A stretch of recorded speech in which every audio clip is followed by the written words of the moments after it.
Hi friends, welcome to పెండమ్స్ కిచెన్. ఈరోజు వీడియోలో మిక్సీతో పని లేకుండా, అలాగే ఎలాంటి పప్పులు కూడా నానబెట్టకుండా కేవలం 5 నిమిషాల్లో టేస్టీగా అండ్ హెల్తీగా దోశని ఎలా వేసుకోవచ్చో చూపించబోతున్నాను. అలాగే దీంతో పాటుగా ఈ దోశలకి కాంబినేషన్గా టమోటా చట్నీ రెసిపీని కూడా చూపించబోతున్నాను. మీరు కూడా తప్పకుండా ఒకసారి బ్రేక్ఫాస్ట్ని ఇలా ట్రై చేసి చూడండి. చాలా టేస్టీగా ఉంటాయి అండ్ ప్రిపేర్ చేసుకోవడం కూడా చాలా సింపుల్. ఇక లేట్ చేయకుండా ఈ దోశని అండ్ చట్నీని ఎలా ప్రిపేర్ చేసుకోవచ్చో ఈ వీడియోలోకి వెళ్ళి చూసేయండి. ఫస్ట్ చట్నీని ఎలా ప్రిపేర్ చేసుకోవాలో చూపిస్తాను. ఈ చట్నీని ప్రిపేర్ చేసుకోవడం కోసం స్టవ్ ఆన్ చేసి ఇలా ఒక కడాయిని పెట్టుకొని అందులోకి ఒక 2 టీ స్పూన్ల వరకు నూనెను వేసుకొని వేడి చేసుకోండి. నూనె కాస్త వేడైన తర్వాత ఇందులోకి ఒక 1/2 టీ స్పూన్ ఆవాలు అండ్ 1/2 టీ స్పూన్ జీలకర్ర, ఒక 5 నుంచి 6 వరకు పొట్టు తీసిన వెల్లుల్లి రెబ్బల్ని వేసుకొని వీటిని లో ఫ్లేమ్లో 1 నిమిషం పాటు ఫ్రై చేసుకోండి. ఇవి ఇలా కొద్దిగా ఫ్రై అయిన తర్వాత ఇందులోకి ఒక 5 నుంచి 6 వరకు పచ్చిమిర్చిని ఇలా సగానికి తుంచుకొని వేసుకోండి. మీరు వాడే పచ్చిమిర్చి కారాన్ని బట్టి మీ కారాన్ని అడ్జస్ట్ చేసుకోండి. సో పచ్చిమిర్చిని కూడా లో ఫ్లేమ్లో కొద్దిగా ఫ్రై చేసుకోవాలి. ఇవి ఇలా కొద్దిగా ఫ్రై అయ్యేటప్పుడు ఇందులోకి 4 మీడియం సైజ్ టమోటాలని శుభ్రంగా కడిగేసి వాటిని ఈ విధంగా 4 భాగాలుగా కట్ చేసుకొని వేసుకోండి. ఈ టమోటాలను కూడా లో టు మీడియం ఫ్లేమ్లో కొద్దిగా మెత్తబడే వరకు కలుపుకుంటూ ఫ్రై చేసుకోవాలి. సో టమోటాలు కొద్దిగా మెత్తబడిన తర్వాత ఇందులోకి ఒక గుప్పెడు కొత్తిమీరని కాడలతో సహా వేసుకోండి. ఈ చట్నీలో ఈ కొత్తిమీరని ఇలా కాడలతో సహా వేసుకుంటేనే టేస్ట్ చాలా బాగుంటుంది. కాబట్టి స్కిప్ చేసుకోకుండా ఇలా కొత్తిమీరని ఖచ్చితంగా వేసుకోండి. ఈ టమోటాలని అండ్ కొత్తిమీరని కలుపుకుంటూ ఈ టమోటా ముక్కలు బాగా మెత్తగా అయ్యేంత వరకు ఉడికించుకోవాలి. ఇవి ఇలా కొద్దిగా ఉడికేటప్పుడు ఇందులోకి ఒక చిన్న గోలీ సైజ్ అంతా చింతపండును కూడా వేసుకోండి.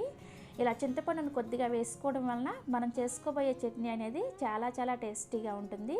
ఎక్కువగా వేసుకోకండి, ఎందుకంటే మనకి ఆల్రెడీ టమోటాలు పుల్లగా ఉంటాయి కదా, కాబట్టి జస్ట్ కొంచెం వేసుకుంటే సరిపోతుంది. సో టమోటాలు మొత్తానికి మనకి ఈ విధంగా మెత్తగా ఉడికిన తర్వాత స్టవ్ ఆఫ్ చేసేసి ఈ మిశ్రమాన్ని పూర్తిగా చల్లారనివ్వాలి. సో ఈ మిశ్రమం ఒక పక్క చల్లారుతూ ఉంటుంది. ఈ లోపు మనం దోశల కోసం దోశల పిండిని ప్రిపేర్ చేసుకుందాము. ఈ దోశల పిండిని ప్రిపేర్ చేసుకోవడం కోసం ఒక గిన్నెలోకి 1 కప్పు గోధుమ పిండిని కానీ, లేదంటే నేను ఇక్కడ ఆశీర్వాద్ మల్టీగ్రెయిన్ పౌడర్ని వేసుకుంటున్నాను. ఇది ఏ సూపర్ మార్కెట్లో అయినా కానీ మనకి ఈజీగా అవైలబుల్గా ఉంటుంది. మీరు దీని ప్లేస్లో గోధుమ పిండి అయినా సరే వేసుకోవచ్చు. ఇందులోకి రుచికి సరిపడా ఉప్పుని వేసుకొని ఫస్ట్ ఈ ఉప్పు ఈ పిండిలో కలిసేటట్లుగా కలుపుకోండి.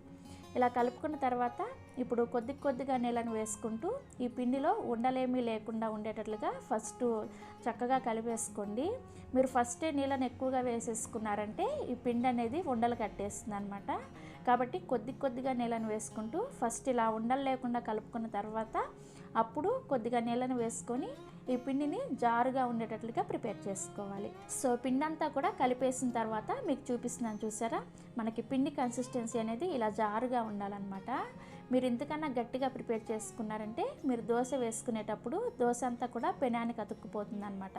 సో అందుకని చూసుకొని ఇలా జారుగా ప్రిపేర్ చేసుకోండి. సో ఇలా కలుపుకున్న పిండిని ఒక పక్కన పెట్టేసుకోండి. ఈలోపు మనం ఫ్రై చేసుకున్న టమోటా మిశ్రమం అనేది చల్లారిపోయింది. ఇప్పుడు దీన్ని మిక్సీ జార్లోకి వేసుకొని ఇందులోకి రుచికి సరిపడా ఉప్పును కూడా వేసుకొని ఈ చట్నీని బాగా మెత్తగా గ్రైండ్ చేసుకోవాలి. సో ఇక్కడ నేను మీకు గ్రైండ్ చేసిన తర్వాత చూపిస్తున్నాను, చూసారా, ఇలా బాగా మెత్తగా గ్రైండ్ చేసుకొని ఈ చట్నీని ఒక గిన్నెలోకి వేసుకోండి. ఇప్పుడు ఈ చట్నీకి తాలింపును పెట్టుకోవడం కోసం స్టవ్ ఆన్ చేసి ఇందాక మనం టమోటాలు ఫ్రై చేసుకున్నాం కదా, సేమ్ అదే ప్యాన్ పెట్టుకొని 1 టేబుల్ స్పూన్ వరకు నూనెను వేసుకొని వేడి చేసుకోండి. నూనె వేడైన తర్వాత ఇందులోకి 1/2 టీ స్పూన్ చొప్పున ఆవాలు, మినపగుళ్ళు, పచ్చిశనగపప్పు అండ్ జీలకర్రని వేసుకోండి. నెక్స్ట్ ఇందులోకి ఒక 2 ఎండుమిర్చిని ఇలా సగానికి తుంచుకొని వేసుకోవాలి. అలాగే ఒక రెమ్మ కరివేపాకును కూడా వేసుకొని ఈ తాలింపుని లో ఫ్లేమ్లోనే చక్కగా క్రిస్పీగా అయ్యేంత వరకు ఫ్రై చేసుకోండి. సో తాలింపు ఇలా ఫ్రై అయిన తర్వాత మనం ముందుగా గ్రైండ్ చేసుకున్న చట్నీలో వేసుకొని కలుపుకున్నారంటే మనకి ఎమ్మీగా టేస్టీగా ఉండే టమోటా చట్నీ రెడీ అయిపోతుంది.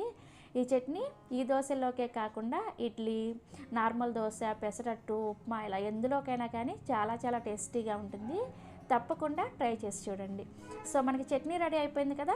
ఇప్పుడు మనం ముందుగా కలుపుకున్న దోసల పిండిని చూడండి, కన్సిస్టెన్సీ మనకి ఖచ్చితంగా ఈ విధంగానే ఉండాలన్నమాట. ఇప్పుడు దోశ వేసుకునే ముందు ఇందులోకి ఒక అర టీ స్పూన్ వరకు వంట సోడాని వేసుకోండి. అలాగే 1 టీ స్పూన్ వరకు నీళ్ళను కూడా వేసుకొని ఈ వంట సోడా అంతా కూడా పిండిలో కలిసేటట్లుగా కలుపుకోండి. ఈ వంట సోడాని ముందే వేసుకొని కలుపుకోవద్దు. మనం జస్ట్ దోశ వేసుకునే ముందు మాత్రమే ఇలా వంట సోడాని వేసుకొని కలుపుకోవాలి. అప్పుడే మీకు దోశ అనేది చాలా మెత్తగా స్పాంజీ లాగా వస్తుంది అనమాట. మీరు ఈ వంట సోడా ప్లేస్లో ఈనో అయినా సరే వేసుకోవచ్చు. సో పిండి ఇలా కలుపుకున్న తర్వాత ఇప్పుడు దోశలు వేసుకోవడం కోసం స్టవ్ ఆన్ చేసి దోశల పెనాన్ని పెట్టుకొని పెనాన్ని బాగా వేడి చేసుకోండి. పెనం బాగా వేడైన తర్వాత మంటని మీడియం ఫ్లేమ్లోకి పెట్టుకొని మనం ప్రిపేర్ చేసుకున్న పిండిని ఇలా ఒక గరిటెడు వేసుకొని మనం నార్మల్ దోశ ఎలా అయితే వేసుకుంటామో సేమ్ అదే విధంగా మీకు ఎంత పలుచగా కావాలంటే అంత పలుచగా దోశను వేసుకోవచ్చు. ఇలా దోశను వేసుకున్న తర్వాత దోశ పైన పిండి అంతా కూడా ఉడికే వరకు మీడియం ఫ్లేమ్లోనే ఉడికించుకోండి. సో దోశ పైన పిండి ఉడికిన తర్వాత ఇప్పుడు దీని మీద 1 టీ స్పూన్ నెయ్యిని కానీ లేదంటే నూనెని కానీ వేసుకోండి. నెయ్యి వేసుకున్నారంటే మనకి హెల్త్కి చాలా మంచిది.